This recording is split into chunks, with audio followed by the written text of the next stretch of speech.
Olá, eu sou a professora Daniela Letânico, professora da disciplina de Cinesiologia do curso de Graduação em Educação Física da UFSC. Bom, hoje a aula vai ser sobre cinesiologia do tornozelo. A aula passada nós vimos cinesiologia do joelho e anteriormente a cinesiologia do quadril. Hoje a gente vai falar um pouquinho sobre tornozelo e pé, ok? Bom, essa composição de tornozelo e pé é composta por 26 ossos irregulares, que são esses ossos basicamente compostos de osso esponjoso, e cobertos com uma camada fina de osso cortical. Existem 30 articulações envolvidas aqui, especialmente no pé, e mais de 100 ligamentos, Lembrando que ligamento liga osso no osso. E como a gente tem muitos ossos, a gente precisa também de muitos ligamentos para ligar esses ossos. E 30 músculos envolvidos nos movimentos do tornozelo e pé. Bom, o tornozelo e pé então fazem 3 graus de liberdade, que é a dorsiflexão, flexão plantar, inversão e eversão, abdução e adução, ou ainda uma combinação de movimentos que é chamado de pronação e supinação. A gente vai ver isso um pouquinho melhor mais para frente. Bom, falando agora das articulações que compõem o tornozelo e pé. Bom, basicamente, a principal articulação é a chamada de talo crural, que é a articulação do tornozelo em si, que é composta por outras duas, pela tíbia e a fíbula, que é chamada de tíbio fibular, e pelo talos e o calcâneo, que é chamada de tíbio talar. Então, essas duas articulações fazem flexão plantar e dorsiflexão, como a gente consegue ver aqui nas setinhas. Dorsiflexão e flexão plantar. Existem outras duas articulações, chamadas a primeira de talo calcâneo ou subtalar, que é essa daqui. A gente não consegue ver muito bem porque ela é bem interna, Mas ela é formada pelo talos, que é esse osso aqui, e pelo calcâneo, Que movimento eles fazem? Movimento de pronação e supinação. A pronação é uma combinação de dorsiflexão, abdução e eversão. E a supinação é uma combinação de flexão plantar, adução e inversão. Isso só acontece quando o pé está fora do solo. Às vezes é muito difícil a gente ver exatamente a diferença de pronação e eversão e de supinação e inversão, Mas de todo modo, há sim essa combinação de movimentos, bem sensíveis, é difícil de ver a olho nu. A outra articulação é chamada de transverso do tarso, que é formada pela articulação calcâneo-cubóide, que é a parte mais lateral, e a talo-calcâneo-navicular, que é a parte mais medial. Essa articulação ela auxilia na inversão e na eversão, e também na flexão plantar e dorsiflexão. Vamos falar um pouquinho dos ligamentos, Como a gente viu, existem mais de 100 ligamentos no tornozelo e pé. Eu separei aqui 5 e considero como sendo aí os principais para a gente dar uma olhadinha com mais calma. O primeiro é o talo fibular anterior, que é esse ligamento aqui. Então, lembrando que ligamento ele sempre vai opor resistência a um tipo de movimento. O talo fibular anterior limita o deslocamento anterior do pé, flexão plantar e inversão. Aí a gente tem o talo fibular posterior, que é esse outro ligamentozinho aqui, que limita o deslocamento aí de flexão plantar, dorsiflexão e inversão. O calcâneo fibular, que é formado aqui pelo calcâneo e pela fíbula, que é esse aqui, limita opõe resistência do pé para trás e também o movimento de inversão. Aí a gente tem o talo fibular anterior, que liga aqui o talo à fíbula e limita a flexão plantar e a abdução do pé. E por fim, o tíbio fibular posterior, que está bem aqui na parte posterior da fíbula, limita a flexão plantar e a dorsiflexão, se vocês quiserem dar uma olhadinha nos demais ligamentos, mas esse daqui a gente pode considerar como sendo os principais. Bom, falando um pouquinho agora dos músculos, Então, existem diversos músculos aqui que compõem a parte anterior da perna, que vão fazer o movimento de dorsiflexão e flexão plantar. Alguns também auxiliam aí na inversão e na eversão. E os músculos posteriores da perna, que vão fazer o movimento aí de flexão plantar. Os músculos posteriores da perna, eles são mais fortes que os músculos anteriores. A gente vai ver que a área de seção transversa deles é muito maior, né, e por isso que a força deles é muito maior também que os anteriores da perna. Agora a gente vai ver os principais músculos que fazem cada ação muscular, tá? Depois vocês vão poder olhar isso com mais calma. O principal dorsiflexor é o tibial anterior, que é esse músculo aqui. Ele é um músculo com a maior área de seção transversa da parte anterior da perna. Então a sua origem está aqui na parte lateral da tíbia e a sua inserção aqui na parte medial, né, do pé. Esse músculo também trabalha na inversão do pé, além da flexão, além da dorsiflexão. Aí a gente tem outro dorsiflexor, que é o extensor longo dos dedos. A gente percebe aqui, ele está inserido aqui próximo à fíbula, né, e à tíbia, a origem, perdão, e a sua inserção é aqui nos dedos. Ele é um dorsiflexor, assim como o extensor longo do hálux.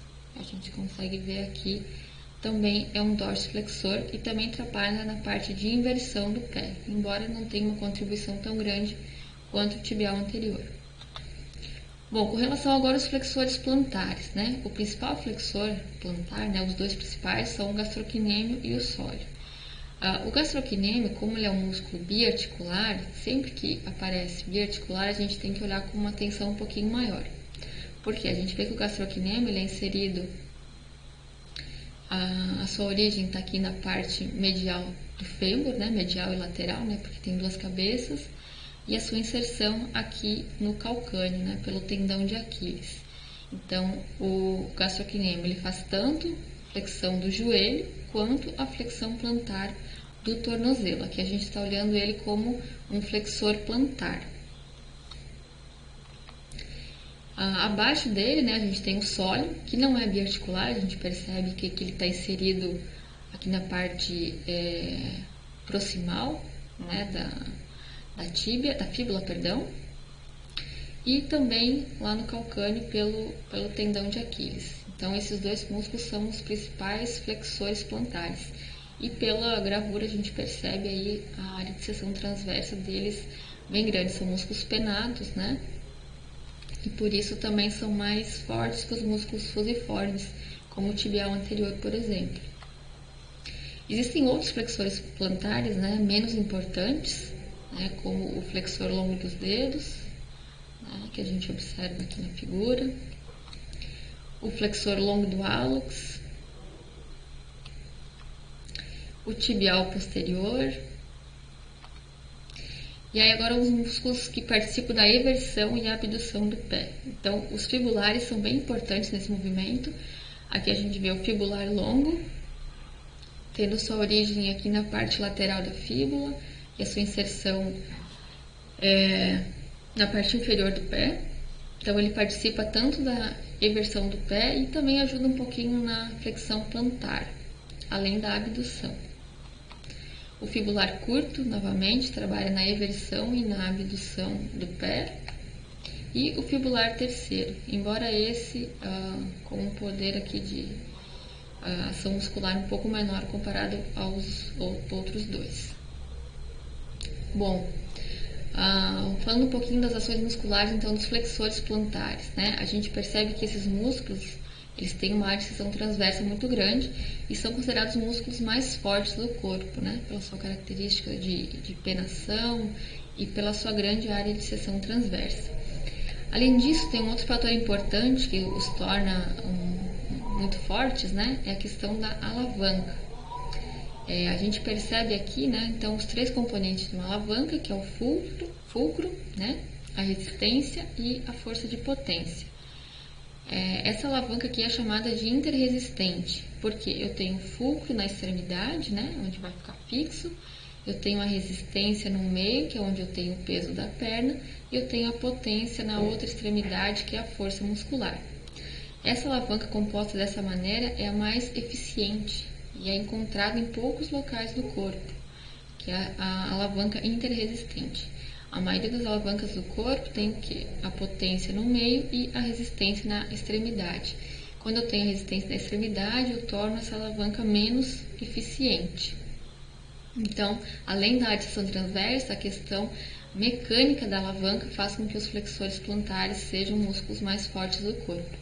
Eles são responsáveis também pela manutenção da postura ereta, né? Frequentemente solicitados em atividades do cotidiano, como corrida, como a caminhada, e também fáceis de condicionar, né? Quem já fez exercício para panturrilha sabe que tem uma resposta bem rápida.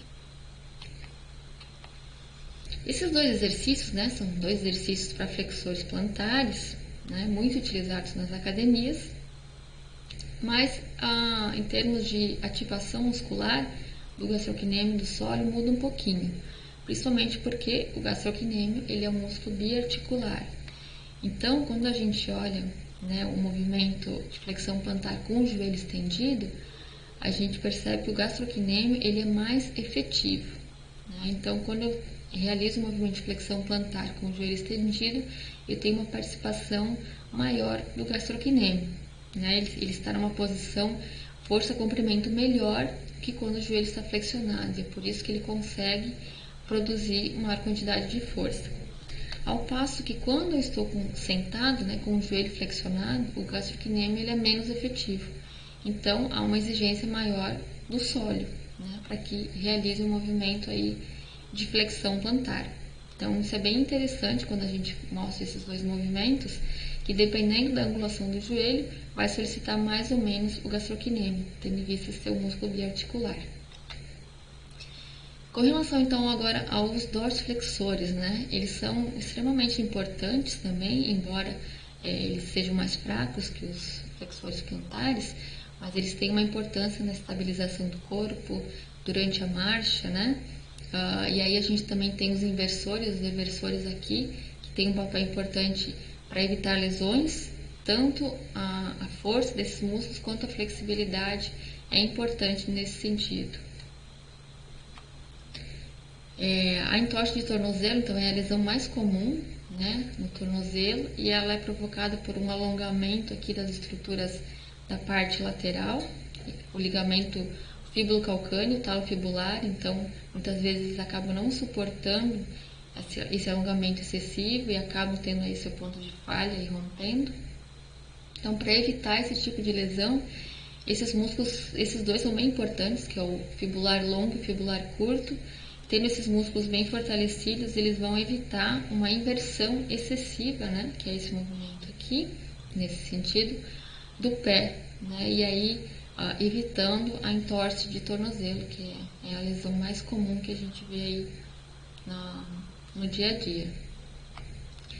Bom, pessoal, então de tornozelo era isso. A próxima aula a gente vai falar de coluna vertebral e tronco. Um abraço a todos e até mais.